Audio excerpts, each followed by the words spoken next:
जय श्री राम। श्री रामचरितमानस बालकांड दोहा 34 से आगे 36 तक। दरफ परफ मज्जन अरुपाना, हरई पाप कह वेद पुराना। नदी पुनीत अमित महिमा, अति कही न फकई फारदा विमल मति। वेद पुराण कहते हैं कि श्री सरयू जी का दर्शन, स्पर्श, स्नान और जलपान पापों को हरता है। यह नदी बड़ी ही पवित्र है, इसकी महिमा अनंत है, जिसे विमल बुद्धि वाली सरस्वती जी भी नहीं कह सकती। राम धाम दापुरी सुहावन, लोक समस्त विदित अति पावनी। चारि खानि जग जीव अपारा, अवध तजे तनु नहीं संसारा। यह शोभायमान अयोध्यापुरी श्री रामचंद्र जी के परम धाम को देने वाली है। सब लोकों में प्रसिद्ध है और अत्यंत पवित्र है। जगत में अंडज, स्वेदज, उद्भिज और जरायुज 4 खान के अनंत जीव हैं।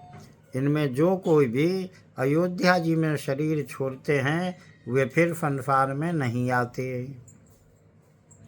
सब विधि पूरी मनोहर जानी, सकल सिद्धि प्रद मंगल खानी। विमल कथा कर कीन्ह आरंभा, सुनत न साहि काम मद दंभा। इस अयोध्यापुरी को सब प्रकार से मनोहर, सब सिद्धियों की देने वाली और कल्याण की खान समझकर मैंने इस निर्मल कथा का आरंभ किया, जिसके सुनने से काम, मद और दंभ नष्ट हो जाते हैं। रामचरित मानस एहि नामा, सुनत श्रवण पाई अभिश्रामा। मन करि विषय अनल बन जरई, होई सुखी जो एहि फर परई। इसका नाम रामचरित मानस है, जिसके कानों से सुनते ही शांति मिलती है। मन रूपी हाथी विषय रूपी दावानल में जल रहा है, वह यदि इस रामचरित मानस रूपी सरोवर में आ पड़े तो सुखी हो जाए। रामचरित मानस मुनि भावन, बिरचेउ शंभु सुहावन पावन। त्रिविध दोष दुख दारिद दावन, कलि कुचाल कुलि कलुष न सावन। यह रामचरितमानस मुनियों का प्रिय है। इस सुहावने और पवित्र मानस की शिवजी ने रचना की। यह तीनों प्रकार के दोषों, दुखों और दरिद्रता को तथा कलियुग की कुचालों और सब पापों का नाश करने वाला है। रचि महेश निज मानस राखा, पाई सुसमौ शिवासन बाखा। ताते रामचरित मानस बर, धरेउ नाम ही अहेरि हरषि हरे।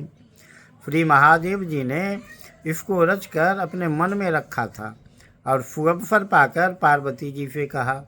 इसी से शिवजी ने इसको अपने हृदय में देखकर और प्रसन्न होकर इसका सुंदर रामचरित मानस नाम रखा। कहूँ कथा सोई सुखद सुहाई, सादर सुनहु सुजन मन लाई। मैं उसी सुख देने वाली सुहावनी राम कथा को कहता हूँ। हे सज्जनों, आदर पूर्वक मन लगाकर इसे सुनिए। जस मानस जहि विधि भयो, जग प्रचार जहि हेतु।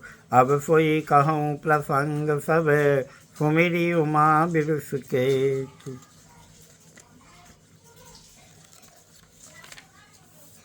यह रामचरितमानस जैसा है, जिस प्रकार बना है और जिस हेतु से जगत में इसका प्रचार हुआ, अब वही सब कथा मैं श्री उमा महेश्वर का स्मरण करके कहता हूँ। शंभु प्रसाद सुमति अहुलसी, रामचरित मानस कवि तुलसी। करई मनोहर मति अनुहारी, सुजन सुचित सुनि लेहु सुधारी। सुमति भूमि थल हृदय अगाधु, वेद पुराण उदधि घन साधु। बर सहि राम सुजस बर बारी, मधुर मनोहर मंगलकारी।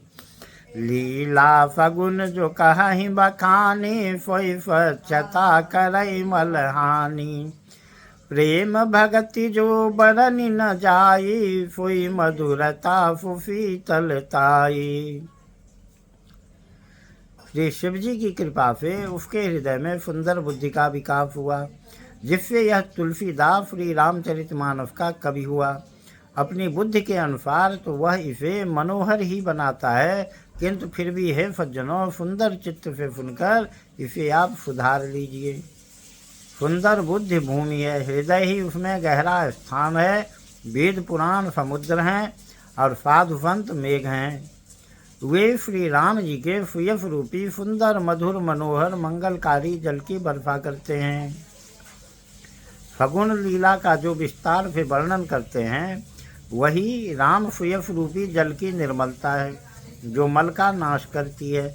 और जिस प्रेमा भक्ति का वर्णन नहीं किया जा सकता, वही इस जल की मधुरता और सुंदर शीतलता है।